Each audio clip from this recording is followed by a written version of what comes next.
नमस्कार, मैं हूं जर्नलिस्ट राजन। दोस्तों, आज 31 मार्च है और 30 मार्च को 5 महीने पूरे हो गए ताइक्वांडो खिलाड़ी अनुराग यादव की जघन्य हत्या हुई। जी हां, 30 अक्टूबर यानी दीपावली के ठीक एक दिन पहले 30 अक्टूबर को सुबह 7 बजे ताइक्वांडो खिलाड़ी अनुराग यादव की जमीनी विवाद में लालता और रमेश ने मिलकर के तलवार से सिर धड़ से अलग करके उसकी जघन्य हत्या कर दी। उसके बाद लगातार परिवार ये मांग कर रहा है कि विवाद की उस जड़ को समाप्त किया जाए, उसके घर को गिराया जाए, उसके घर पे बुलडोजर चलाया जाए, क्योंकि वो सरकारी ज़मीन पे बना है। लेकिन उस पे मिल रही है सिर्फ तारीख पे तारीख और तारीख पे तारीख। अगली तारीख अब 2 अप्रैल की है और 2 अप्रैल को सबकी निगाहें टिकी है कि क्या 2 अप्रैल को तहसीलदार के कोर्ट से तहसीलदार का कोई आदेश लालता के उस साम्राज्य को ढहाने का आएगा, तहसीलदार का कोई फैसला रमेश के उस मकान को गिराने का आएगा, उस पर बाबा का बुलडोजर चलाने का कोई आदेश आएगा, या फिर फैसला सुरक्षित रखा जाएगा। क्या कुछ होगा, 2 अक्टूबर पे सबकी निगाहें टिकी हैं। लेकिन इसी बीच समाजसेवी दिलीप राय बलवानी जी परिवार के पास पहुंचते हैं और परिवार का जब भरोसा टूट चुका होता है, परिवार जब अपनी उम्मीद छोड़ चुका होता है, परिवार जब थक गया होता है तारीख पे तारीख देखते हुए और ये कहता है कि अब भरोसा टूट गया है, हमें सिर्फ मिलेगी तारीख पे तारीख। ऐसे में दिलीप राय बलवानी पहुंचते हैं और परिवार को उम्मीद जताते हैं, परिवार को भरोसा दिलाते हैं कि आप निराश मत होइए, बाबा का बुलडोजर लालता के उस घर पे चलेगा, आपको इंसाफ मिलेगा और इंसाफ दिलाने के लिए मैं आपके साथ खड़ा रहूँगा। दिलीप राय बलवानी जी का आपने इंटरव्यू देखा, एक बार फिर से बलवानी जी हमारे साथ हैं। बलवानी जी, क्या कुछ तैयारी आपके द्वारा की जा रही, क्योंकि अब 2 तारीख करीब ही है, आज 31 हो गई और 5 महीने का समय बीत गया, 2 दिन बाद वो तारीख है, तो किस तरह से और आज आप ये माता की चुनरी उनरी भी पहने हुए, तो क्या आपने तैयारी की अनुराग के केस को लेकर के अब तक? बहुत बहुत धन्यवाद आपका राजन भाई। आज चैत्र नवरात्र का दूसरा दिन है और मैंने शीतला चौकिया माता जी के धाम में, जो कि सबसे जनपद जौनपुर क्या पूरे पूर्वांचल में सबसे बहुत ही पवित्र धाम है और ऐसी मान्यता है, और मेरी खुद अपनी मान्यता, मैं माँ का बहुत ही बड़ा भक्त हूँ और जब भी मैं यहाँ आता हूँ माँ का आशीर्वाद ज़रूर लेता हूँ। और इस समय तो बहुत ही जो समय चल रहा है माँ का, जो भी माँ से अगर कामना की जाती है और जो भी मांगा जाता है माँ अपने बच्चों को ज़रूर देती हैं। मैंने इस समय मैं आज माँ के दरबार में बस एक ही अर्जी लगाई है, 2 अप्रैल को जो ताइक्वांडो खिलाड़ी थे अनुराग यादव, जिनकी गला जो है तलवार से बिल्कुल गला काट कर हत्या कर दी गई थी, अभी उनको 5 महीने लगभग बीत गए हैं, अभी तक उनको न्याय नहीं मिला है। और बहुत कई लोग आए, कई लोग गए, मैंने देखा, लेकिन अभी तक उनको न्याय की कहीं कोई उम्मीद की गुंजाइश नहीं हुई।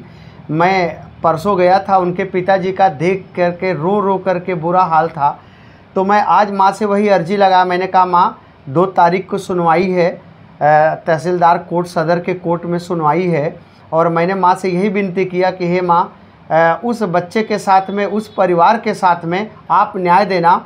और माँ से मैंने फरियाद किया कि इसी 2 तारीख को ही फैसला माँ कर दो, और उसका जो है जिसने ऐसा कांड किया है, जैसा इसने उनके परिवार के साथ किया है, उसका घर जो है बुलडोजर ढहा दो माँ। यही मैंने माँ से प्रार्थना किया है और मुझे पूर्ण आशा है, पूर्ण विश्वास है कि 2 अप्रैल को जो ये तारीख है, पड़ी है, तारीख पे तारीख है, आप अभी कह रहे थे पढ़ रही है, और मैंने माँ से कहा कि माँ तारीख पे तारीख अब मत दो, अब उस परिवार को न्याय दो। और जिसके न्याय के लिए मैंने किसी के लिए कोई मनोकामना नहीं, मैंने केवल उस परिवार के लिए मनोकामना मांगा, और समाज का कल्याण हो और उस परिवार का कल्याण हो, उस परिवार की जो मान्यता मांग है उस परिवार के साथ है, उनके न्याय हो, इसके लिए मैंने मांग किया है। और माँ पूरी मेरी मांग को पूरी करेगी। 2 अप्रैल को जो है फैसला आएगा और माँ ज़रूर जो है पक्ष में न्याय देंगी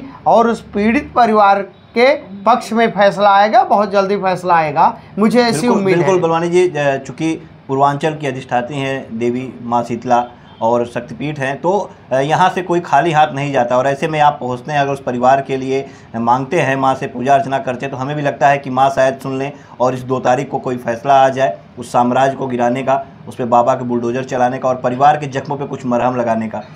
लगता है कि कृपा बरस सकती है। नहीं नहीं माँ, मैं दोबारा कह रहा हूँ कि माँ का ऐसा दरबार है इस समय, तो बहुत ही माँ का इस समय चल रहा है। और माँ का नवरात्र का महीना आज दूसरा दिन है।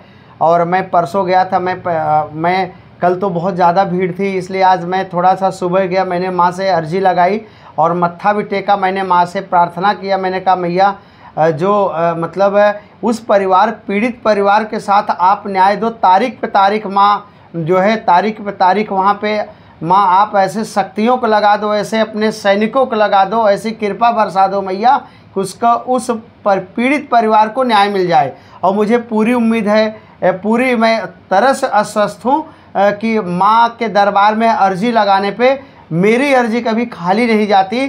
चूँकि मैं कई ऐसे कार्य हैं जिस पे अर्जी लगाया हूँ माँ के दरबार में, तो मनोकामना मेरी पूरी हुई है। और ये भी मनोकामना जो 2 तारीख को लगी हुई है तहसीलदार कोर्ट में, ये भी मनोकामना मेरी पूरी होगी। माँ से मैंने आशीर्वाद लिया है, ज़रूर पूरी होगी। बिल्कुल, देखिए बलवानी जी हैं जो कि माँ के धाम में जाते हैं और माँ से प्रार्थना करते हैं कि माँ आज मैं विनती करने आया हूँ उस अनुराग के परिवार के लिए, जो अनुराग की माँ तड़प रही है, जो बहनें तड़प रही हैं, जो पिता तड़प रहे हैं, उनको इंसाफ दिलाइए और उनके जख्मों पे मरहम लगाइए। और अब जो तारीख पे तारीख पड़ रही है उसे ख़त्म कराइए और फैसला सुनवाइए। बलवानी जी, क्या लगता है कि जिस तरह से आप परिवार से मिले, परिवार ने पूरी उम्मीद तोड़ दी थी, एकदम उनकी उम्मीद समाप्त थी। 2 दिन पहले हम उनका इंटरव्यू किए थे तो माँ का भी रो के बुरा हाल है, और आपसे भी देखे पिता किस तरह से रो रहे थे। तो आपसे मिलने के बाद एक उम्मीद की किरण उनको नज़र आई कि हाँ शायद अभी भी लोग हैं हमारे साथ खड़े हैं, और अब बलवानी जी भी आए हैं तो कुछ इंसाफ मिलेगा और जो है बुलडोज़र चलेगा उस पर। तो क्या करेंगे आप कि जल्दी से जल्दी उस पर कार्रवाई हो? जल्दी से जल्दी माननीय मुख्यमंत्री जी के यहाँ मैंने उनको आश्वासन नहीं दिया, मैंने पूरी तरह से मैंने गारंटी भी दी। आश्वासन एक अलग होता है, मैं तो गारंटी दे दिया हूँ कि माननीय मुख्यमंत्री जी से उनकी जल्द ही मुलाकात होगी, बहुत जल्द मुलाकात करवाऊँगा। मैं अनुराग के पिताजी को मिलाऊँगा, उनके बहन को, जो उनकी 2 बहनें हैं उनकी माँ को मिलवाऊँगा, जो माँ की अपना जो है गला अपनी गोद में लेकर के तड़पती रही एक माँ एक बच्चों की इस तरह से। और देख करके मुझे तो बुरा हाल था, रो कर के अभी तक उनकी आंखें सूज आई हैं, आंखों से उनके पिताजी को, अनुराग के पिता को आंखों से दिख नहीं रहा है। इसके बावजूद आज भी उनकी आंसू थक नहीं रहे हैं। मैं सारा कार्य छोड़ करके मैं माननीय मुख्यमंत्री जी से बहुत जल्द ही मुलाकात करवाऊंगा और उस परिवार को ले जाके माननीय मुख्यमंत्री योगी आदित्यनाथ महाराज के दरबार में मैं ले जाऊंगा। वहाँ ले जाने के बाद कि बुलडोज़र तो कोई धरती पे पैदा नहीं जो बुलडोज़र चलने से रोक लेगा। बुलडोज़र चलेगा, हर हाल में चलेगा। इधर बीच 2 दिन का समय बीत गया, आप परिवार से मिले थे, तो क्या कुछ बातचीत हुई किसी अधिकारी से के ऊपर, कहीं पे आपकी पार्टी में कहीं कुछ बातचीत हुई कि हाँ इस पर कुछ कार्रवाई आगे बढ़े, क्योंकि 2 तारीख को ही इस पर जो है फिर तारीख लगी है? नहीं, मेरी बात हुई है मुख्य सचिव माननीय मुख्यमंत्री के यहाँ भी बात हुई है, और मुख्य सचिव उत्तर प्रदेश के यहाँ भी, प्रमुख सचिव मुख्यमंत्री के यहाँ भी बात हुई है। और बहुत ही जल्दी हमको समय मिल जाएगा। मेरी कोशिश है बस ये नेक्स्ट वीक, अभी इधर बीच में नवरात्र का समय था तो माननीय मुख्यमंत्री जी का थोड़ा शेड्यूल बहुत ही वो पहले से थोड़ा सा था, और इधर बीच में त्यौहार था, त्यौहार को लेकर समीक्षा बैठक, फिर उधर 1 से 2 दिन माननीय मुख्यमंत्री जी निषाद कार्यक्रम है, 3 को शायद 2 या 3 दोनों दिन उस कार्यक्रम में मुख्य अतिथि हैं, इसलिए अभी समय नहीं मिला। लेकिन इसी वीक में ही मेरी कोशिश है, मैं इसी नेक्स्ट वीक जो कल से ट्यूसडे से खुल जाएगा, आज तक तो लगभग ईद का त्यौहार है और नवरात्र का भी दिन है, और हमारे माननीय मुख्यमंत्री जी तो 9 दिन ही व्रत रहते हैं। सबसे कठिन ये है कि उनका 9 दिन व्रत रहते हैं, और इसके बावजूद भी मेरी बात हुई है। बहुत ही जल्दी आपको सुनने में खबर आएगी कि माननीय मुख्यमंत्री जी ने उस पीड़ित परिवार को अपने यहाँ बुलाया है। अच्छा, जैसे 5 महीने का ये समय बीत गया और इतना बड़ा ये मामला है कि न सिर्फ प्रदेश बल्कि पूरे देश में चर्चा का विषय बना हुआ है। ऐसे में मुख्यमंत्री जी की तरफ से आर्थिक सहायता की राशि परिवार को पहुँच जाती है 5 लाख तक, लेकिन परिवार लगातार मुख्यमंत्री से मिलने की एक गुहार लगा रहा है, लेकिन उनसे मुलाकात नहीं हो पाती। क्या लगता है कि मुख्यमंत्री के संज्ञान में पूरा मामला नहीं होगा? नहीं, मुख्यमंत्री अगर माननीय मुख्यमंत्री के संज्ञान में अगर ऐसे मामले अगर आते हैं या इस तरह कोई अगर जनप्रतिनिधि अगर उनको संदेश देता है तो ऐसे किसी भी समाज का व्यक्ति अगर पीड़ित है तो उनके यहाँ न्याय जरूर मिलता है। मुझे जहाँ तक लगा है कभी माननीय मुख्यमंत्री जी के कान में, संज्ञान में ऐसी बात नहीं पहुँची है। अब ये बात उनके संज्ञान में जाएगी और जल्द ही पीड़ित परिवार को माननीय मुख्यमंत्री जी अपने यहाँ बुलाएंगे, ये मैं आश्वस्त करता हूँ। अच्छा, इस पूरे घटनाक्रम में अगर नज़र डालें तो जिस तरह से ये पूरा हत्याकांड हुआ, इसमें प्रशासन को चाहिए था कि एक ऐसी कार्रवाई करे जो मिसाल बने, जो एक नज़ीर बने, कि ताकि कोई दूसरा लालता या रमेश जो है पैदा होने से पहले 100 बार सोचे, कोई ऐसा कदम उठाने के पहले 1000 बार सोचे कि हमारे साथ भी ऐसा हो सकता है, ये योगी की सरकार है, तुरंत एक्शन लेती है। लेकिन यहाँ पे नज़ीर तो ऐसी पेश हो रही है कि सरकारी ज़मीन जिस पे नोटिस तहसीलदार द्वारा लगाई गई है उसे ही नहीं खाली करा पा रहे हैं, अपनी ही ज़मीन नहीं खाली करा पा रहे हैं, फिर योगी की सरकार का क्या मतलब हुआ?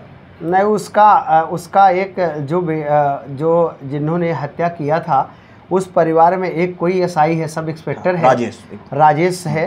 तो राजेश थोड़ा सा इधर उधर कई जगह मुझे जहाँ तक नॉलेज है वो कई जगह कई बड़े बड़े जो है आईपीएस के यहाँ तैनाती उसकी रही है, लखनऊ में कई लोगों के यहाँ तैनाती रही है।